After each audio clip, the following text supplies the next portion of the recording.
di Botik Kicau ini kan banyak bahas tentang konin ya. Garisnya memang garis konin. Iya, garis konin ya. Konin garis keras berarti. Konin enggak sih.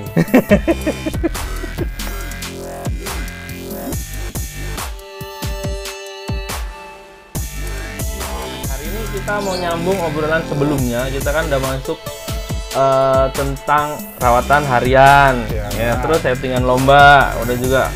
Nah, seperti yang saya janjikan sebelumnya, kita mau ngomongin tentang masteran karena ada yang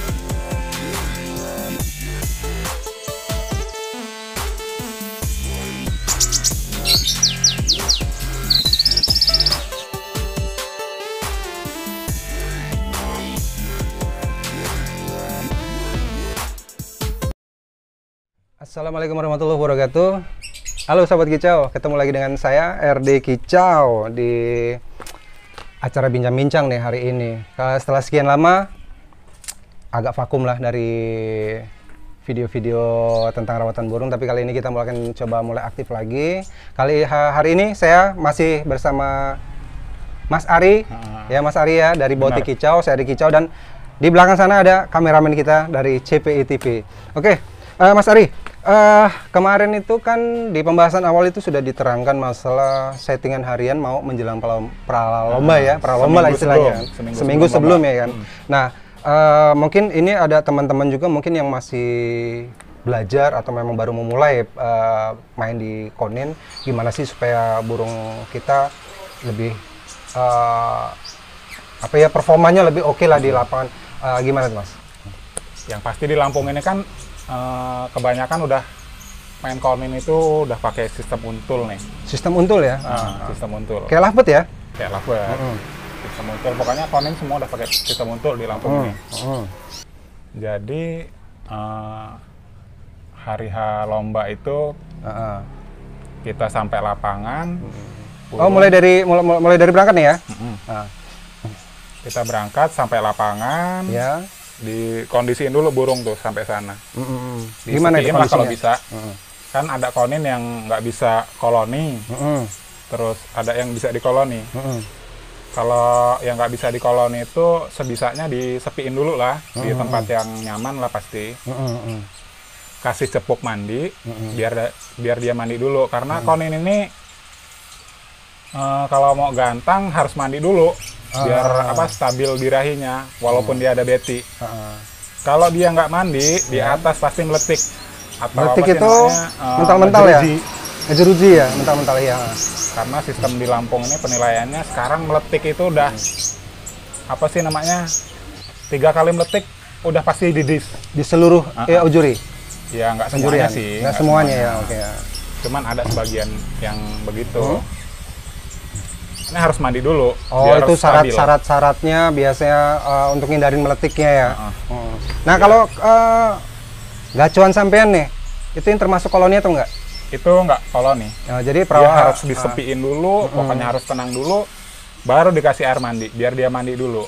Oh, jadi ini penanganan untuk burung yang koloni sama koloni itu bedanya kalau yang koloni itu nggak perlu disepiin ya. Karena memang koloni itu istilahnya memang berkumpul rame-rame ya memang cuek. Ya. Jadi di mana aja dia mau mandi. Oh, gitu. Ada temen tuh burung punya Mbah Agung. Mbah Agung itu di mana tempat burung nyampe lapangan pasti mandi. Kalau punya saya sendiri sih susah mandinya. Oh, jadi punya Mas Ari ini burungnya nggak masuk kategori koloni, jadi ketika di lapangan ya istilahnya mesti diisolasi ya. Nah, harus diisolasi. Nggak mesti 14 hari kan? Nggak mesti ya? Nggak mesti. Terus kalau udah diisolasi lah ya gitu kan, itu gimana lagi Mas? Terus dikasih extra fooding yang pasti supaya dia itu kenyang di bawah. Jadi apa aja nih extra foodingnya? Kroto. Itu biasanya berapa sih jumlahnya? Hitung-hitung apa pakai takaran? Nggak pakai takaran sih. Dia porsinya itu nggak sedikit dan nggak juga banyak. Jadi sedang. Oh, secukupnya dia mau ya? Secukupnya. Jadi adalah ya mungkin kalau secara kasat mata dia masih mau apa enggaknya itu udah ketahuan ya? Udah ketahuan. Dia pasti nggak mau noto lagi. Terus mandi selesai, makan selesai. Kira-kira extra fooding udah semuanya, bulu kering, kita kerodong sampai mau naik ke lapangan tuh. Itu di kerodong lagi biasanya jeda waktu sampai mau naik itu berapa lama biasanya? Timingnya itu 1 sesi sebelum gantang, kita cabut si untulan. Oh, cabut untulan. Nah, biar bongkar dulu, selesai dia bongkar, kira-kira udah enak, kita kerodong lagi sampai dia itu batas naik lah pokoknya. Udah bongkar.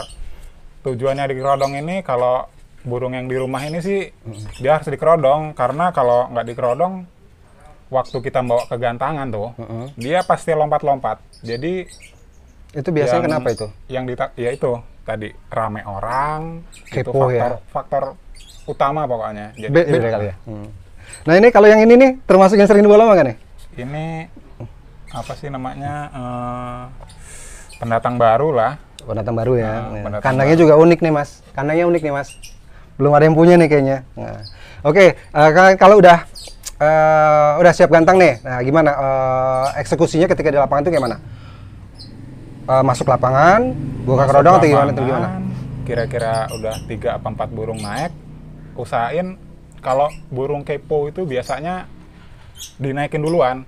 Jadi sebelum ada orang gantang, naikin duluan biar dia capek mental-mental dulu. Kira-kira temennya udah naik semua, baru dia on lah kalau kata orang konin. Oh, jadi biar adaptasi di lapangan dulu kali ya. Jadi pas waktu penjurian mulai, dia udah pakem udah nitik.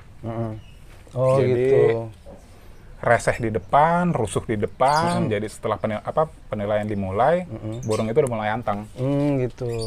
Nah, nih biasanya ya, secara penilaian di lapangan itu kan banyak sih juri itu ya kan ya. Itu biasanya yang dinilai itu seperti apa sih di lapangan itu? Oh, yang pasti yang pertama secara umum aja lah ya. Mungkin ada beberapa yang beda, tapi mungkin dari semua juri ini ada persamaannya gitu. Irama lagu yang pasti. Biasanya ya, nggak di sini, nggak di secara Indonesia lah ya. Irama lagu sama durasi sih. Udah itu kayaknya sih. Terus biasanya yang buat burung di lapangan itu agak kurang penilaiannya itu yang kayak mana? 1, meletik. Meletik. Terus dia ngabret atau sering-sering turun tuh, sering-sering turun lantai ke lantai. ya. Kemudian Kayaknya 2 itu aja sih. Oh 2 itu. Sama ini angkat kaki. Angkat kaki itu pasti langsung kayaknya sih langsung dicoret. Angkat kaki, pergi kau dari sini. Oh gitu, nggak gitu ya? Iya. Nggak gitu kan ya? Oh iya, angkat kaki, oh gitu. Angkat kaki itu udah nggak masuk di penilaian sih. Kalau setahu saya sih, yang udah kayaknya sih begitu. Angkat kaki, coret. Oh iya. Masuk penilaian. Kadang ada yang ngasih tahu tuh juri yang di samping tuh. Angkat kaki tuh. Jadi kayaknya juri masuk, pasti udah nggak dapat nilai lagi. Oh gitu. Oke, kan sudah masuk penilaian segala macam nih kan. Taruhlah nih burung sampean menang nih kan, turun dapat juara kan, kemudian turun. Udah gitu, apalagi yang mesti dilakuin sama burungnya? Yang paling penting itu usahain dia itu sebisanya mandi lagi sih. Mandi lagi. Iya. Itu Biar biasanya fungsinya untuk birahi. apa sih? Penstabil birahi. Penstabil birahi. Selain untulan loh. Jadi sebelum naik mandi, setelah naik mandi lagi. Mandinya itu pun semau dia ya. Semau dia. Tapi itu tetap butuh pengeringan juga ya. Iya, butuh pengeringan. Setelah mandi apa langsung dimasukin si Betty-nya apa gimana? Ya pas posisi lagi mau mandi itu si Betty diusahain udah di dalam lagi. Oh, jadi mandi bareng gitu ya? Mandi bareng. Mandi bareng, mandi sendiri tapi ditemenin sama si Betty-nya. Pengen nggak mandi bareng? Oke, kayaknya untuk sementara untuk settingan lomba seperti itu yang dijelaskan sama Mas Ari. Ini adalah sistem yang dipakai oleh Mas Ari. Jadi kalau kawan-kawan bisa terinspirasi dengan metode yang dipakai Mas Ari ini, silakan coba. Kalau memang mungkin ada perbedaan di antara sistem yang dipakai Mas Ari sama di sistem yang dipakai kawan-kawan, tapi itu bukan masalah. Yang ini intinya di sini Mas Ari dia berbagi settingan di perlombaan. Oke, next time kita akan bahas tentang hal-hal yang lain, tapi masih seputar konin juga. Tetap pantengin channel ini, channel Betty Kicau dan channel CPI. Oke, kita ketemu lagi di konten saya berikutnya. Salam Kicau Mania. Kicau.